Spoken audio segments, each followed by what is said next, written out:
Í næstum 3 áratugi hafa Víkurfréttir staðið fyrir vali á manni ársins á Suðurnesjum. Fyrstur til að hljóta viðurkenninguna var útgerðarmaðurinn Dagbjartur Einarsson úr Grindavík.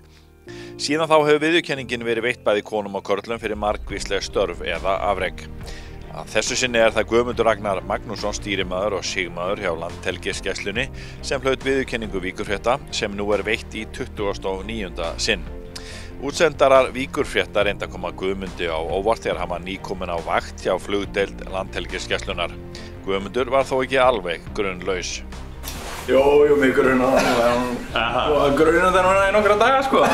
Þegar hann áskilaði sambandið meðan ég var erlendis. Ég var búinn að biðja hann að hafa algjör hljóð. Já, hann var eitthvað forvittnast hvenær ég kæmi heim. Það var strax að klinga einhverja bjöllur, sko. Það var það. Heyrðu, en staðan er þessi að Guðmundur Ragnar Magnússon, stýrimaður og sigmaður hjá Landhelgisgæslunni, er maður ársins 2018 á Suðurnesjum að mati Víkurfrétta. Það er málið. Þess vegna erum við hér og við erum ekki alveg farnir, sko. Þannig að við erum að okkur þótti þetta að vera og okkar sérfræðingum vera afrek ársins. Þú stærstan þátt í því og félagar þínir að sjálfsögðu eiga þátt í því, en þú færið þessa viðurkenningu sem við erum búin að vera að veita núna árlega í nokkuð langan tíma og við óskum bara til hamingju. Takk kærlega fyrir það. Og hér eru komin og við getum farið með heim. Já. Og svo ætlum við kannski að fá að fljúga eitthvað smá með þér á eftir.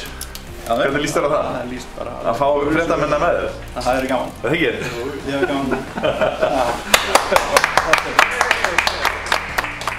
Já, Guðmundur Ragnar var í mikilvægu hlutverki við björgun 15 manna á ströndu flutningaskipi í byrjun nóvember í fyrra.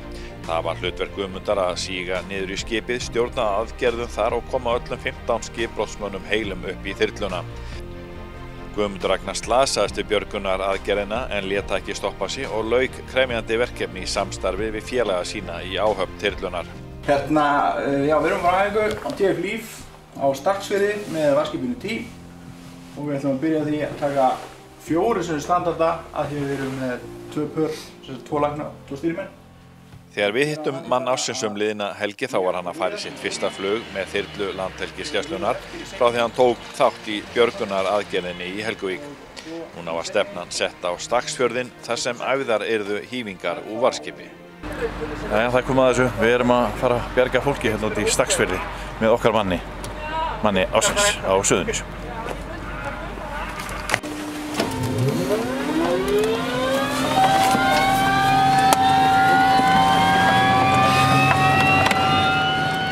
Óvenju fjölmenn áhöfn á TF Líf þennan dag. Auk flugstjóra og flugmanns þá voru spilmaður, 2 læknar og sigmennirnir voru einnig 2. Tilgangur æfingarinnar var meðal annars að þjálfa nýja þyrlulækna en einnig að æfa hífingar úr skipi og úr sjó. Áhafnir á þyrlum Landhelgisgæslunnar æfa sömu hlutina aftur og eru þrautþjálfaðar við fjölbreyttar aðstæður.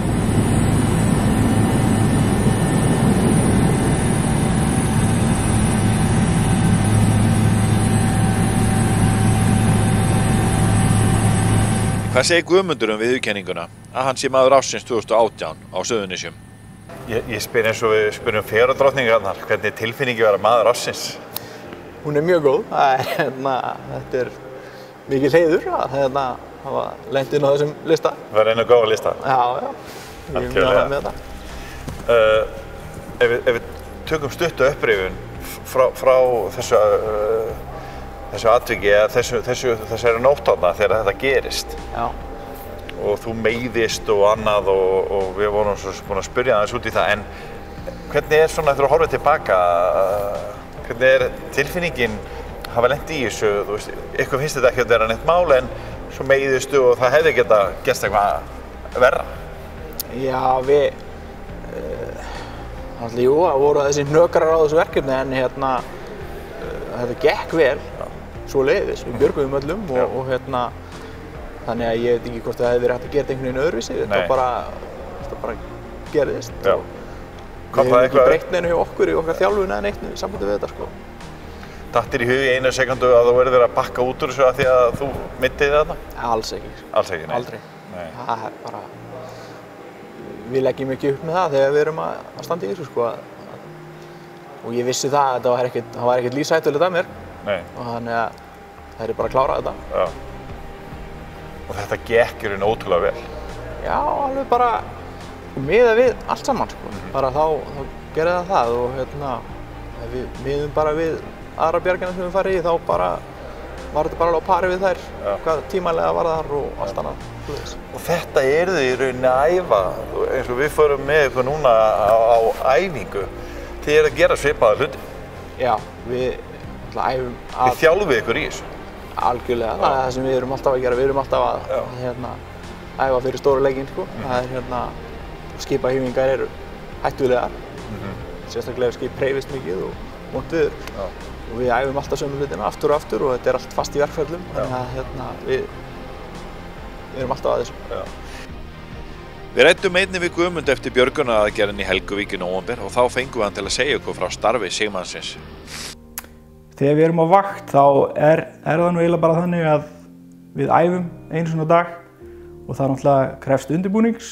Við þurfum að finna það sem þarf að æfa og það þarf að undirbúa það og svo náttúrulega förum við í æfinguna og gerum það og það er náttúrulega mismunandi sem við æfum. Við æfum að bjarga á fjöllum, bjarga úr sjó og björgunarbátum og skipum. Og þetta gerum við bara aftur og aftur eins oft og þarf. Menn þurfa að vera svolítið geggjaðir til þess að láta sig húrra út úr þyrlunni við mjög erfiðar aðstæður. Nei, ég hugsa ekki sko. Ég held að menn þurfi frekar að vera svona jarbundnari. Þetta er ekkert endilega starf fyrir þá sem eru miklu spennufíklar af því að það er afskaplega sjaldan að það sé mikil spenna í gangi og það sem kann að líta út fyrir að vera mjög spennandi og svona spontant kannski fyrir aðra þetta er allt saman mjög kontrollerað og aðstæður við erum alltaf að vinna í verkferlum og það er allt samkvæmt bókinni sko. Nú ímyndum með sér þið æfið daglega en svo þegar að koma upp þessar raunverulegu aðstæður eins og núna á föstudagskvöldið, þetta er samt einhvern veginn allt öðruvísi heldur en það sem þið eru að gera á æfingum, þegar að raunveruleikinn blasir við. Já og nei. Það er náttúrulega auðvitað þarna ráðum við ekki aðstæðunum. Á æfingunum ráðum við hvernig aðstæðunar eru og við getum hætt þegar við viljum. En í alvörunni þá er allt öðruvísi og eins og ég sagði þá erum við alltaf að vinna í verkferlum. En það sem getur gerst að það getur komið upp atvik í útköllum sem rjúfa keðjuna eins og til dæmis ef maður slasa sig þá einmitt á æfingu þá er æfingunni bara sjálf hætt en það þarf í alvörunni þá verður að annaðhvort að klára verkefnið eða þá að fá einhvern annan í það. Hvernig ert þú að undirbúa þig sem nú kemur útkallið á ykkur og þið eru komin í Helguvík hálftíma síðar? Já. Hvernig ert þú að undirbúa þig á leiðinni? Á leiðinni er ég aðalega undirbúið mig með því að bara safna upplýsingum af vettvangi. Og við fáum upplýsingar af vettvangi fyrst í gegnum stjórnstöðun okkar sem er í sambandi við vettvang. Og síðan þegar við erum sjálfur lagðar af stað, þá erum við í beinu sambandi við vettvang. Og þá erum við að safna upplýsingum um veður, hvernig skipið liggur. Og í þessu tilfelli þá vissum við ekki hvernig skipið leit út einu sinni, en oft erum við búnir að verða okkur út þær upplýsingar. Og svo bara maður bara hugsaður sína þjálfun og verkefnið og bara undirbúa sig fyrir það, þannig. Þetta er risastórt verkefni vitandi af 15 mönnum sem þarf að í þessu tilfelli hífa upp í þyrluna. Já, það er mjög stórt verkefni. Mjög sjaldgæft að við þurfum að fara í svona stórar bjarganir. Flestum tilfellin þegar við erum að hífa skipin þá erum við bara að hífa einn og hann er þá yfirleitt slasaður eða eitthvað þannig. En þarna var bara lífbjörg eða mannbjörg, að ná þessum mönnum frá skipinu og við erum svona að sjá fyrir okkur alls konar sviðsmyndir í því, hvort við þurfum að taka bara helminginn á höfninni og fara síðan og skila þeim og sækja síðan hina eða hvort við getum tekið alla í einu og þetta er bara, svona fer undirbúningunum fram bara. Í þessu tilviki þá voru aðstæður svolítið erfiðar, ykkur gekk ekkert mjög auðveldlega að tengja saman þyrlu og skip. Það gekk svona smá brösulega fyrst, það var mjög hvasst og þeir áttuðu sig ekki alveg á því hvernig átt að taka móti tengilínunni sem síðan er fest við vírin, en við það var íslensku lóð sem borð, við töluðum við hann og hann kom þeim upplýsingum áleiðis til áhafnarinnar og þá gekk það í sjálfu sér ágætlega. Þá bara var enginn að taka á móti til að byrja með, en það leystist mjög fljótt. Þegar þú kemur borð, það er svolítið harkaleg lending? Jú, það sem gerist þarna var að það var mikil hreyfing á skipinu og hreyfingar á skipi sem er svona upp í fjöru eru svolítið ódregnanlegar. Hreyfingar á skipi út á sjó er að sjá fyrir ölduna hvernig þetta kemur og það sem gerist er bara að ég kem bara of hratt inn, hvort sem það er skipi sem er að koma á móti eða einhver aðrar ástæður. Líklega var það bara skipi sem kom upp á móti mér og ég næ bara ekki að fóta mig og ég fell þarna á box sem er á brúaþakinu og það var bara fekk það inn í síðuna og mjög sárt. Þú strax áttaði á því að það var eitthvað alvarlegt sem hefði gerst? Já, alvarlegt. Ég fattaði að það hefði sennilega brotnað eða brákast eitthvað og þá líklega ripin ég fann það alveg, ég andaði djúpt að hvað var að gerast. En lóðsinn, hann var þannig upp á brúaþakinu og hann sá líka hvað hefði gerst og aðstofaði mig hann á lappir og kann hann mikla þakki fyrir það. En síðan í framhaldi af því þá fór hann niður inn í brú og það var þægilegt fyrir okkur á þyrlunni að vera í fjarskiptum við hann af því að það er erfitt fyrir okkur að tala við útlendingana. Voru menn bara kallaðir upp einn og eftir öðrum eða hvernig fer þetta fram? Nei, við fengum alla til að koma upp á brúaþak og vera þar og svo virkar það þannig að ég bara stjórna því hverjir fara. Þegar sigmaðurinn er komin í borð þá tekur hann bara stjórn á vettvangi og bara gefur fyrirmæli og sýnir hvernig á að gera hlutina. Og hvað, fer einn maður upp í einu? Við hefðum 2 í einu, alltaf. Það er bara til þess að vera fljótari og það gekk bara vel. En þeir voru svolítið hræddir mennir. Náttúrulega skeldir, þeir hafa aldrei verið í þessar aðstæðum áður og bara hugsanlega flestir að fara upp í þyrlu í fyrsta skipti og við, erfiðar aðstæður þarna. Hefurðu lent í erfiðari aðstæðum heldur en þú gerði þarna í Helguvík við Björgun á Fjörðavík? Já. Þú hefur lent í erfiðari? Já.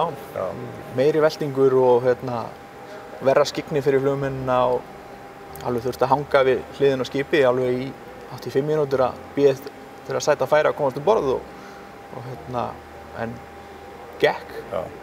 Áfallalaust. Verður einhvern veginn hræddur? Aldrei. Aldrei? Aldrei kalt, aldrei hræddur. Það er bara mótavið. Er það ekki ansi mikill kostur og styrkur fyrir starfsmann Landhelgisgæslunnar eins og þig? Jú. Í þessari vinnu? Í þessari vinnu. Ég veit ekki, kannski verður maður hræddur einhvers staðar undir meðvitund en maður lætur það ekki ná tökum á sig. Aldrei. Eins og þarna í Helguvík sástu strax að þetta myndi alveg bara ganga smurt. Fékkstu það á tilfinningu? Já. Þegar við vorum að koma að þarna og við vorum að horfa niður á þetta þá leist okkur þannig á þetta að þetta væri bara vel gerlegt og við þess vegna héldum áfram með þetta.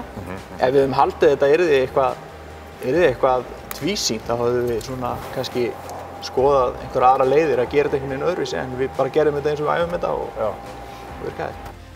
Björgun á 15 mönnum í Helguvík í nóvember var stórt verkefni en Guðmundur hefur áður komið að björgun jafnmargra sjómanna. Það var þegar eldur kom upp í flutningaskipinu Fernanda undan suðurströndinni en skipið var á leið til Sandgerðis.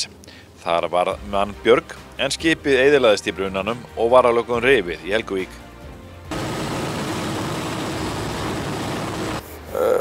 Gummi, eru ykkur verkefni erfiðar en önnur?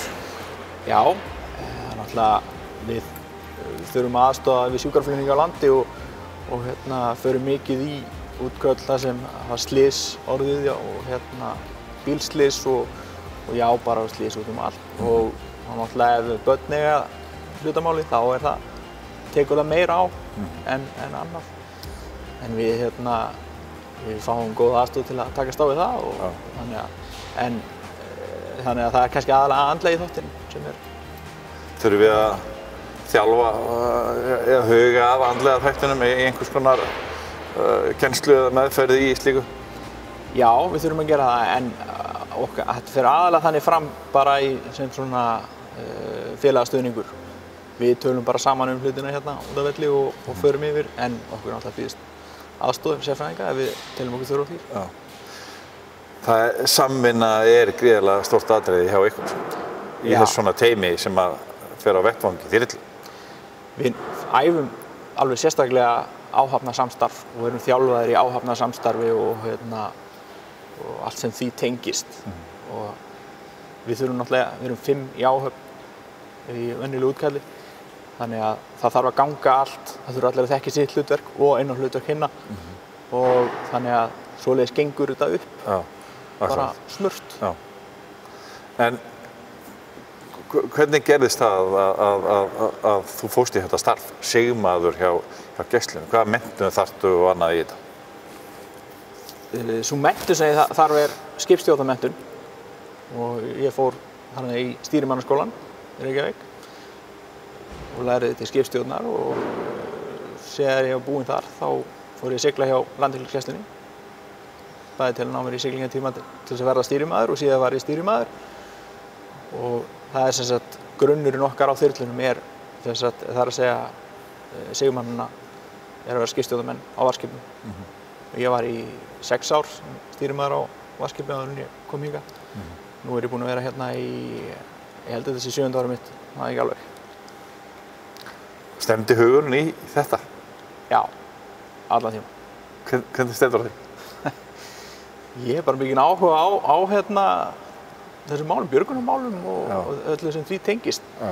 Og ég minntist á það áður að ég er kominn að sjómönnum og þannig að þau mál sitja mér nærri og þannig að ég vill vera til staðar fyrir þá eins og reyndar allara. Já. Þannig að þú mælir með þessu fyrir aðrar? Algjörlega. Já. Skemmtilegt starf? Skemmtilegt og mjög gefandi og mjög fjölbreytt og það er engin dagur eins og það er ekkert útkall eins og engin æfing eins og svo náttúrulega fullt af öðrum verkefnum sem ekkert endilega bjarganir eða neitt þannig slíkt. Við förum út allt land og sjáum landið úr öllum sjónarhornum og þannig að það er mjög gaman í okkur. Aldrei dauð stund eins og maður segir? Aldrei. Félagarnir Volter flugstjóri og Jóhannes flugmaður voru við stýrið á æfingunni í Stakksfirði. Við heyrðum aðeins í þeim æfinguna og spurðum einnig út í okkar mann og hvaða mann hann hefði að geyma. Volter, þetta gekk ágætlega þessi æfing? Þessi æfing gekk flott sko, það klikkar ekki. Vinna með svona góðum mönnum, þá gengur þetta allt upp. Það var samt svolítið vont veður og svona, kom svolítið snjókoma á okkur og stöðurafmagn í vírinn, þannig að það er alltaf að vinna í kringum þetta sem kemur upp. Hvað var aðalverkefni í þessari ferð? Já, aðalverkefni var sem sagt bara hífingar við skip, það var aðalega verið að þjálfa nýjan læknir sko, sem var aðalmarkmið og síðan bara þessi síþjálfun sem er alltaf á okkur, bæði flugmönnum, stýrimanni og spilmanni sko. Þannig að þetta var gert sem sagt hífingar úr skipi, hífingar úr björgunarbát í sjó og hífingar af fólki beint úr sjó sko. Já, þetta góð samvinna við skipið náttúrulega og starfsmennina þar? Já, við vinnum náttúrulega mikið af æfingum og þetta er æfing fyrir líka einingarnar okkar á sjó sko, með flugdeildinni. Og síðan æfum við líka með björgunarbátunum sem eru hérna í kringum landið og bara venjulegum fiskiskipum og Herjólfi til dæmis og Vestmannaeyjum og þess háttar sko. Verkefnin ykkar eru margvísleg? Já, verkefnin þau geta verið hvað sem er sko, það er allt sem kemur upp hjá okkur, það er aldrei, maður veit aldrei á mótnana hvað maður er að fara að gera þann daginn sko. Jóhannes, þú varst einmitt með okkar manni í Helguvík þegar þeir lentuð í þeirri björgun. Hvernig getur þú lýst því aðeins fyrir okkur? Hvernig áttu þið vonað þetta að vera svona mikið? Já, náttúrulega alltaf þegar maður heyrir strand þá maður flýtir sér alveg, maður veit hver alvarleikinn er, þannig að þegar við komum, við erum ekkert að slugsa og svo sem við gerum það heldur ekkert venjulega en förum bara strax af stað og já. Fannst þér það svona, ef þú horfir á þetta eftir á, ganga mjög vel? Þetta gekk mjög vel. Það er fyrir utan náttúrulega þegar hann dettur og meiðir sig sko og það kannski eina sem að fór, en það má búast við þegar skip á strandi og maður veit ekki alveg hvernig hreyfingin á skipinu, sko, en annars gekk allt rosalega vel og líka bara hetjan okkar stóð upp og hélt áfram með verkið eftir slysið. Við náttúrulega reynum alltaf að klára verkið og hvernig sem fer og leysum úr þeim verkefnum úr þeim stöðum sem kemur. Fannst þið þegar þú komst þarna á staðinn, skipi komið þarna alveg upp í og hvernig mátuð þið aðstæðurnar þá? Var mjög alvarlegt? Já, auðvitað alltaf þegar skipi komið upp í stranda, það mjög alvarleg staða, þess vegna reynum við að koma öllum mannskapnum út sem fyrst og sem gekk allt mjög vel. Og strákur, garðmaðurinn og Keflvíkingur, hann stóð sér vel? Hann stóð sér alveg eins og hetja sem hann er. Hvernig er hann? Gummi er náttúrulega aðal í axlinn í flugdeildinni, sko. Það er alveg klárt, sko. Hann er svona töffari, sko. En það er alveg gaman, hann er svo skemmtileg týpa. Hann er alltaf brosandi, alltaf glaður. Hann gerir alltaf glaði í kringu sig, en er samt svolítið svona í axl, sko. Það er mjög gaman hvað hann kemur öllum í gott skap samt í kringu sig, en hann á auðvelt með að fá fólk til að hlusta á sig og fylgja sér og vinna með honum er bara mjög þægilegt, sko. Þetta er alveg frábær gaur, sko. Það er samvinna, er hans stórt orðið í ykkar vinnu, eða ekki? Jú, við vinnum allir sem einn maður og æfum það aftur og aftur til þess að við séum eins og smurðir. Maður sér það á æfingunni núna. Þetta er svona eiginlega alltaf því eins og þetta sé, bara, þú veist, alveg hlutur að gerast. Já, í svona æfingu þá náttúrulega reynum líkjum við bara eftir þessu eins og þetta væri gert í alvörunni. Það má aldrei koma neitt svona óvænt upp á, þannig að þetta verður allt saman að vinna. Við verðum aldrei að vinna saman eins og hver maður er bara tannhjól í stórri vél, sko, og það er ekkert eitt tannhjól sem má híka, sko. Heldur verður þetta allt að vinna saman, sko, og þá bara gengur þetta eins og smurt. En er það fjölskylduvænt starf, ef ég spyrði þannig? Já, allavega finnst fjölskyldunum minni það. Já. Kona mín veit alveg hvað ég geri og hvað þetta snýst og hún veit það alveg líka að ég færi mér ekki að voða í þessu og hún væri sjálfsagt ekki ánægð með þetta ef það væri meiri líkur á því að ég kæmi ekki heim heldur en minni. Já. En restin af fjölskyldunni, mamma og pabbi eru ánægð með þetta og það er gaman að segja frá þessu, hvað strákurinn gerir. Já. Þau hefur náttúrulega verið ægilega ánægð með því þarna eftir Helguvíkur ævintýrið, við getum sagt það. Jú, það voru margir mjög ánægðir með mig. Já, og við höfum fundið fyrir því. Já. Það komu margar ábendingar því og ljóst að ég held að séu mjög margir sáttu við það að þú fáir þessa nafnbót. Já, ég er mjög ánægð með þetta. Þetta er mjög skemmtilegt. Já. Þannig að hvernig, svona núna, þú þurftur ekki að taka þér smá frí eftir meiðslin, hvernig gerist það? Jú, eftir atvikið? Ég var frá vinnu þarna í nokkra daga, svo fór ég bara í einhverja dagvinnu, skrifstofuvinnu og var í því fram í miðjan desember, þá átti ég nú bara frí og var í frí bara núna og var í fyrsta flugið mitt þannig að þetta er bara fínt að vera komin aftur til Vírinn. Það er fyrsta flugið og við fengum að vera með þér í því. Já. Það var gaman. Já. Hvernig fannst þér æfingin ganga? Heilt yfir gekk vel, það voru einhverju smá hnökrar hér og þar, sko, en það er alltaf og við lærum alltaf á öllum hnökrum en heilt yfir gekk æfingin mjög vel, sko. Bara, það slasaðist enginn.